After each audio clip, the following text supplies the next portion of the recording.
સાત્વિક રેસિપીની video સિરીઝમાં આપ સૌનું હાર્દિક સ્વાગત છે. સાચું કહીએ તો ઘઉં આપણી પહેલી પસંદ હવે બની ગઈ છે, પણ અનાજનો રાજા જો કોઈ હોય તો એ છે જુવાર. જુવારના ગુણ જો તમે સાંભળશો તો તમે જુવારના પ્રેમી થઈ જશો. જુવારમાં વિટામિન બી ભરપૂર માત્રામાં હોય છે. એ ઉપરાંત મિનરલ્સ, પ્રોટીન્સ અને કાર્બોહાઈડ્રેટ એની માત્રા પણ બીજા અનાજ કરતાં ઘણી વધારે હોય છે. અત્યારે સુખી અને સમૃદ્ધ લોકો પોતાને હેલ્ધી રાખવા માટે ગ્લુટન ફ્રી અનાજ ખાતા હોય છે. ગ્લુટન ફ્રી અનાજમાં નંબર 1 કોણ છે ખબર છે? જુવાર. તમે કદાચ માનશો નહીં, પણ ફિલ્મ ઇન્ડસ્ટ્રીમાં વધારે લાંબો સમય સુધી જુવાન અને ઉર્જાવાન રહેવા માટે એક્ટર અને એક્ટ્રેસ પોતાના ડાયટમાં જુવાર ખાવાનું વધારે પસંદ કરતા હોય છે. આ વાત સાંભળીને મને તો બસ એક જ વિચાર આવ્યો કે આપણને સૌને ઘઉં અને મેંદાની લત લગાડી લોકો જુવાર અને બાજરા ઉપર હવે ટ્રાન્સફર થઈ રહ્યા છે. પણ ખેર, આજે કોઈની ટીકા ટિપ્પણી નથી કરવી, પણ આપણે બનાવવું છે ગ્લુટન ફ્રી, પ્રોટીન અને વિટામિન્સથી ભરપૂર અને ઝડપથી પચી જાય એવો સુપાચ્ય જુવારનો પુલાવ. મને ભરોસો છે કે તમને જરૂર ગમશે અને તમારા રાત્રિના ભોજનની એક પ્રિય ડીશ બની જશે. પ્રિયજનો, 250 ગ્રામ જુવાર લીધી છે અને ગઈકાલે રાત્રિએ મેં પલાળી દીધેલી અને 8 થી 10 કલાકનો ટાઈમ આપણે પલાળવા માટે આપવાનો છે. એક મુઠ્ઠી સિંગદાણા મેં પલાળતી વખતે જ નાખી દીધા હતા, એનો પણ ટેસ્ટ બહુ સારો આવશે. મહત્ત્વની અને અગત્યની વાત એ છે કે જુવાર જ્યારે પલાળતા હોઈએ પાણીની અંદર, એ વખતે પાણી થોડુંક ગરમ કરવું અને એની સાથે મીઠું પણ અવશ્ય નાખવું, જેથી જુવાર છે એ મીઠું શોષી લેશે, પકડી લેશે. અને આગળ બાફતી વખતે પણ આપણે મીઠું નાખીશું, પણ એનો પણ આપણે આગળ ઇન્સ્ટ્રક્શન આપીએ છીએ. એ ઉપરાંત જોઈએ તો ઘરમાં પડેલા કોઈ પણ શાકભાજી આપણે લઈ શકીએ છીએ. કશું જ ના હોય તો બટેકું તો આપણી પાસે હોય જ, તો એનાથી પણ બની શકે છે. પણ બીજા વધારે શાકભાજી નાખીશું તો આ જુવારનો પુલાવ છે વધારે હેલ્ધી અને વધારે સ્વાદિષ્ટ લાગશે. હાલ આપણે કેપ્સિકમ મરચું લઈ રહ્યા છીએ. લાલ કોબી જતી આપણી પાસે એ નાખું છું. કોથમીર છે, 2 ટામેટાં છે, 1 ગાજરનો ઉપયોગ કરવાના છીએ. વટાણા છે એ સૂકા હોય તો પલાળી દેવા જોઈએ, અથવા લીલા વટાણા હોય તો પણ સારી વાત છે.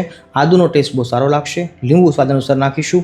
અને લાલ મરચાં છે આપણે એમને તળી અને અથાણાના રૂપમાં આપણે ઉપયોગ કરવાના છીએ, એની વાત આગળ કરું છું. અને મરિયા છે એ વઘારની અંદર નાખીશું. એ સિવાય સાદા સિમ્પલ ઘરના મસાલાઓથી જ આપણે આ સ્વાદિષ્ટ એવો પુલાવ, જુવાર પુલાવ તૈયાર કરવાના છીએ.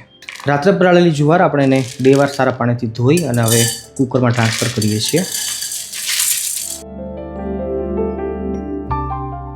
જુવારના દાણાને મેં ચાખ્યો તો ખ્યાલ આવ્યો કે દાણો પલળી તો ગયો છે, પણ નમક, મીઠું જે શોષવું જોઈએ એટલી માત્રામાં શોષવું નથી. એટલે હજી આપણે બાફતી વખતે પણ નમક નાખવાની જરૂર પડશે. તો બાફતી વખતે પણ નમક નાખજો અને યોગ્ય માત્રામાં પાણી નાખી અને 7 થી 8 વિસલ વગાડી લઈશું, એટલે જુવાર છે પરફેક્ટલી કૂક થઈ જશે. જુવારની માત્રામાં જ નમક નાખીશું, જેથી શાકભાજીનું નમક આપણે અલગ નાખી શકીએ વઘાર લેતી વખતે. અને આ બાજુ જુવારને પીળી કરવા માટે હળદર આપણે બાફથી વેળા જ નાખી દઈએ છીએ. વઘારમાં આપણે હળદરનો ઉપયોગ આજે કરવાના નથી.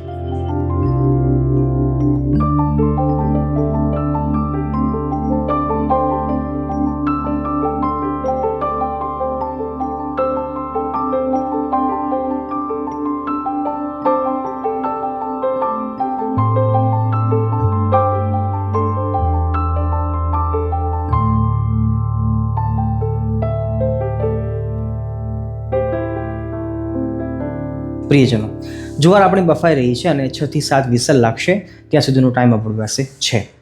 શાકભાજી આપણે સમારી લીધા છે અને તમારો કિંમતી ટાઈમ બગડીને એટલા માટે ઝડપથી આપણે આ સીનને ક્રિએટ કરી દીધો છે. જુઓ છો તો દરેક શાકભાજીને ઝીણા ઝીણા આપણે ટુકડા કર્યા છે. મહત્વની વાત એ કરવી છે કે અત્યારે આપણે શાકભાજીને ઝડપથી સમાર્યા છે, પણ દરેક શાકભાજીને અલગ અલગ સમારવાની પદ્ધતિઓ હોય છે, કારણ કે અત્યારના સમયમાં શાકભાજીઓ અંદરથી ખરાબ બહુ હોય છે.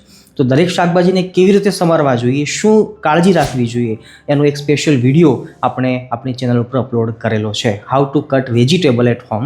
દરેક શાકભાજીને કેવી રીતે આપણે સમારવા જોઈએ તો અવશ્ય તમે એ જોઈ લેજો. ઉપર આઈબોલ ઉપર પણ તમને દેખાતું હશે અને ડિસ્ક્રિપ્શનમાં લિંક પણ તમને આપી દીધી છે, બાકી તમે સર્ચ કરી શકો છો.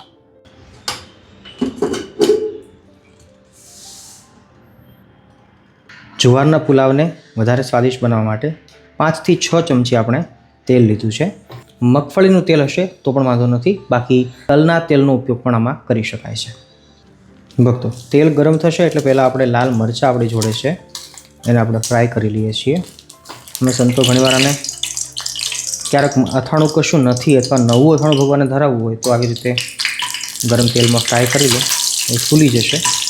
પછી આપણે એને મીઠું ને લીંબુ છાંટી અને ધરાવી શકીએ છીએ. જો ગરમ થઈ ગયા, ફૂલી ગયા. હવે એને કાઢી દેવાનું. બળવા ન જોઈએ, દાજવા ન જોઈએ. આવો હવે આપણે વઘાર લઈ લઈએ. આના ઉપર આપણે નમક છાંટી દેવાનું. રાઈથી વઘાર લઈએ છીએ. રાઈને ચટકાવી લઈ. જીરું નાખો. મને પ્રિય એવા તલ નાખું છું થોડાક. કાળા મરી નાખીએ છીએ.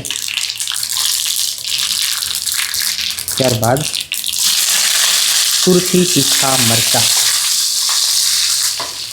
ટુકડા મોટા રાખ્યા છે કારણ કે ઘરમાં કદાચ બાળકો હોય તો તમે કાઢી શકો એને, અને બાળકો હોય તો કાજુના ટુકડા પણ નાખજો, એ પણ બહુ સરસ લાગશે. અને હવે સૌપ્રથમ આપણે નાખી દઈશું બટેકા, કારણ કે બટેકાને પાકતા વાર લાગતી હોય છે.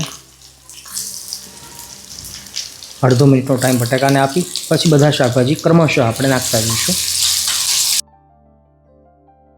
ભક્તો, બટેકા થોડાક હજી પાક્યા છે ત્યાં સુધીમાં આપણે કોથમીરના જે દાંડલા છે પાછળનો ભાગ એ નાખી દઈએ છીએ.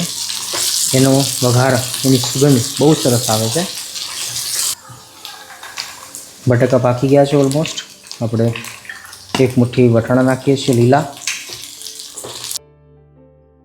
તરત આપણે ગાજર નાખી દઈશું. ગાજર અને વટાણા છે ને પાકતા મીડિયમ વાર લાગતી હોય છે, બહુ ટાઈમ નથી લાગતો.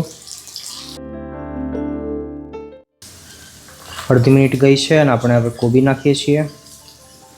કોબીઝ આપણી પાસે સાદી હોય તો ચાલે, આ તો અમારા જોડે હતી એટલા માટે આ નાખી છે. ભક્તો, 1 મિનિટનો ટાઈમ થયો છે વધારે. અને હવે ટમેટાં નાખીએ છીએ. ટમેટાને પાકતા બહુ વાર નથી લાગતી એટલે આપણે છેલ્લે નાખ્યું છે.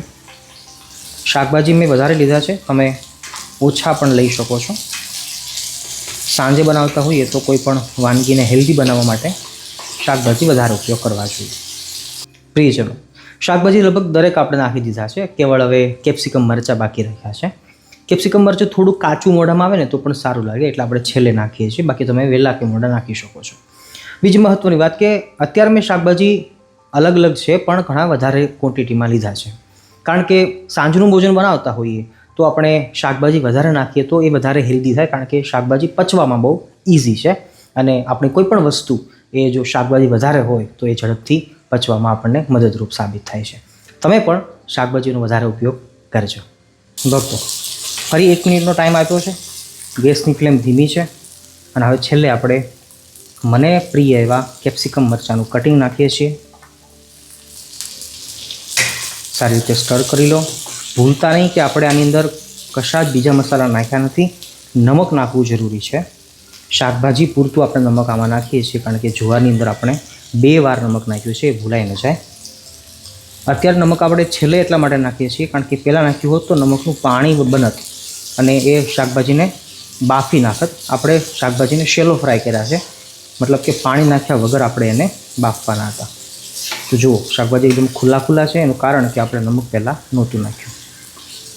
ગેસની ફ્લેમ ધીમી રાખજો. ફરીવાર અડધો મિનિટનો ટાઈમ આપી અને પછી આપણે જુવાર છે અંદર મિક્સ કરીએ છીએ. બાફેલી જુવાર એને આપણે નાખી દઈએ છીએ. જોડે જ સિંગદાણા હતા.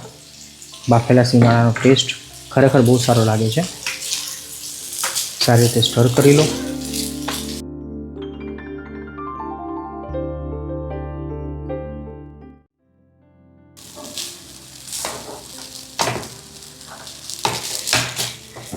પ્રિયજનો, આપણો જુવારનો પુલાવ ઓલમોસ્ટ તૈયાર છે. હેન્ડમેડ હોમમેડ ગરમ મસાલો આપણે નાખીએ છીએ, અડધી ચમચી. સારી રીતે સ્ટર કરી લો. હવે જુવારના પુલાવને રેસ્ટ દેવાનો છે 1 થી 1.5 મિનિટનો, પણ એ પહેલાં આપણે ચટપટો સ્વાદ આવે એના માટે થોડીક ખાંડ નાખું છું હું.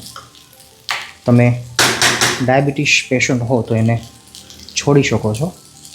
એ ઉપરાંત ખટાશ ન હોય તો પુલાવ સારો નહીં લાગે. લીંબુનું જ્યુસ ટેસ્ટ અનુસાર. 1 લીંબુ મેં આખું નાખ્યું છે. તમે તમારા સ્વાદ અનુસાર જોઈ લેજો.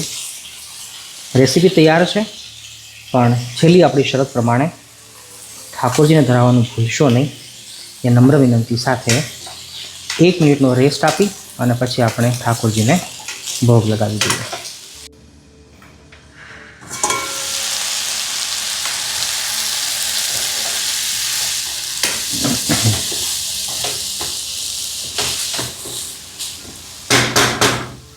પ્રિયજનો, જુવારનો પુલાવ ઉનાળાની અંદર ગરમીની ઋતુમાં વધારે ઉપયોગમાં લેવું જોઈએ, કારણ કે જુવારની તાસીર છે એ અંદરથી ઠંડી છે.